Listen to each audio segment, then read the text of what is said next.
অনেকগুলো মাছ।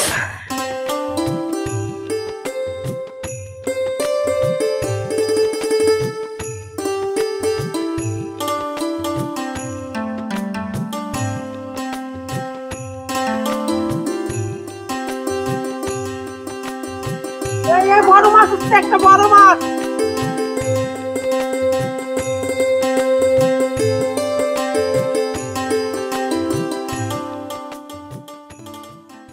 গ্রামে মাছ ধরাটা উৎসবের মতো। কোনো বাড়িতে মাছ ধরা হলে বাড়ির সবাই এসে পুকুর পাড়ে হাজির হয় মাছ মারা দেখতে। আজকে আমি আছি আমার নানা বাড়িতে। আমরা সবাই পুকুর পাড়ে এসেছি মাছ ধরা দেখব বলে।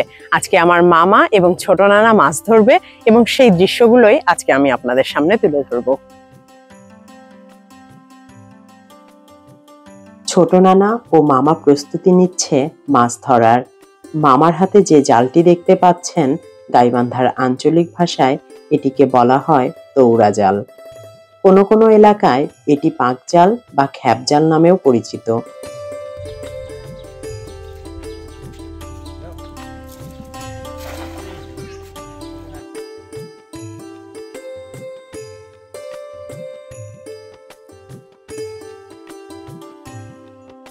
মামা প্রথম খ্যাপে কি মাছ ধরতে পারেন এটি দেখার জন্য আমরা সবাই অধীর আগ্রহ নিয়ে দাঁড়িয়ে আছি।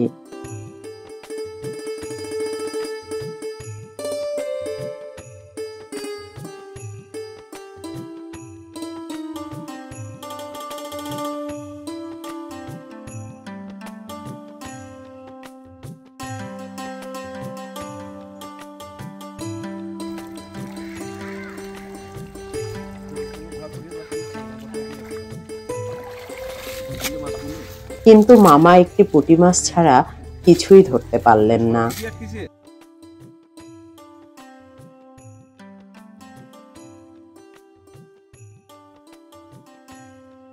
গ্রামে মাছ ধরাকে কেন্দ্র করে পুকুর পাড়ে তৈরি হয় একটি উৎসব মুখর পরিবেশ। দর্শকের আগ্রহ থাকে বড় মাছের প্রতি। কখন ধরা পড়বে কাঙ্ক্ষিত সেই মাছ, এই নিয়ে সবার মনে উদ্দীপনার যেন কোনো কমতি থাকে না।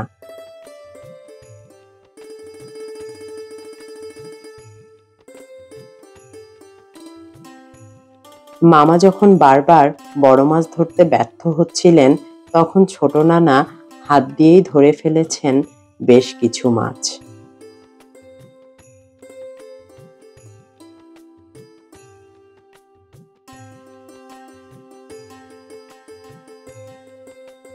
নানি, আজকে কি মনে হয় বড় মাছ উঠবে?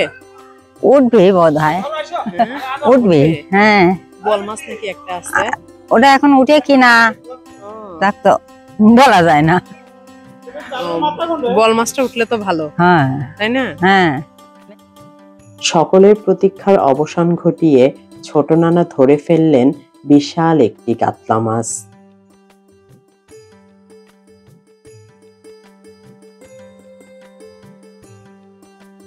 বন্ধুরা দেখুন, আমার ছোট নানা কত বড় একটি মাছ ধরেছে। এটি হচ্ছে কাতলা মাছ এবং এটি কোনো চাষের মাছ না, পুকুরে দীর্ঘদিন পালন করার ফলে এই মাছটি হয়েছে। মাছটির সাইজ দেখুন, অনেক বড়।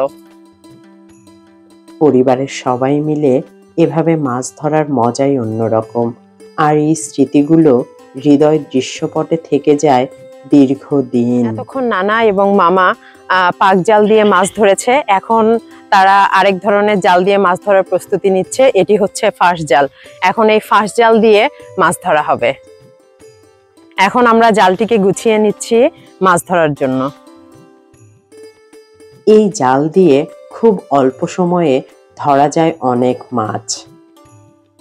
আমরা সবাই মিলে জালটিকে পুকুরের মাঝ বরাবর নামিয়ে দিচ্ছি।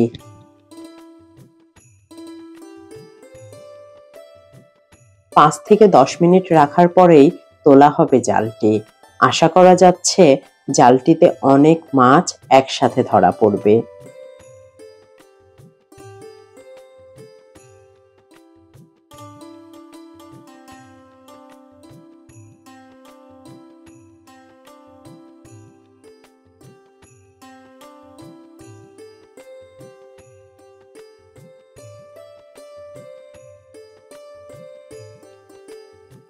গ্রামে মাছ ধরাটা যেমন আনন্দের, মাছ কাটাটাও কিন্তু কোনো অংশে কম নয়।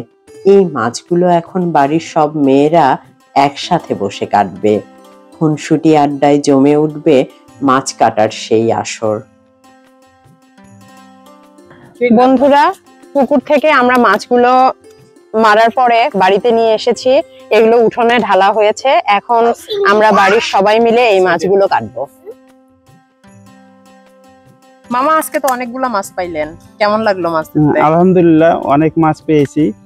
মাছ ধরতে আমার খুবই ভালো লাগে এবং মাছ আমার পছন্দ এবং অনেক ভালো লাগে মাছ ধরতে। বন্ধুরা দেখুন, আমার খালা, আম্মু এবং নানি তিনজনই মাছ কাটতে বসে গেছে। একটা মজার ব্যাপার হচ্ছে যে আম্মু এবং আমার খালা দুজনই কিন্তু মাছ খায় না, কিন্তু দুজনই মাছ কাটতে ভীষণ ভালোবাসে এবং তারা পুকুর থেকে এরকম মাছ তোলা হলেই তারা মাছ কাটতে বসে পড়ে। আম্মু, তুমি তো মাছ খাও না, কিন্তু দেখি তো তোমাকে ছোট থেকেই মাছ পুকুর থেকে তুললেই তুমি মাছ কাটতে বসে যাও। কেমন লাগে তোমার মাছ কাটতে? আমি খাই না, তবে মাছ কাটা বাছা করতে আমার খুব ভালো লাগে। তাই? হ্যাঁ, না খাইলেও আমি মজা বুঝি। মাছের যে মজা, শীতকালীন মাছে খুব মজা। গ্রামে এমন ছোট ছোট কর্মকাণ্ডগুলোই আনন্দের স্মৃতিতে রূপ নেয়, যা কোটি টাকা দিয়েও কেনা যায় না। আপনার জীবনের এমন সুখের স্মৃতিগুলো অবশ্যই কমেন্টে শেয়ার করবেন।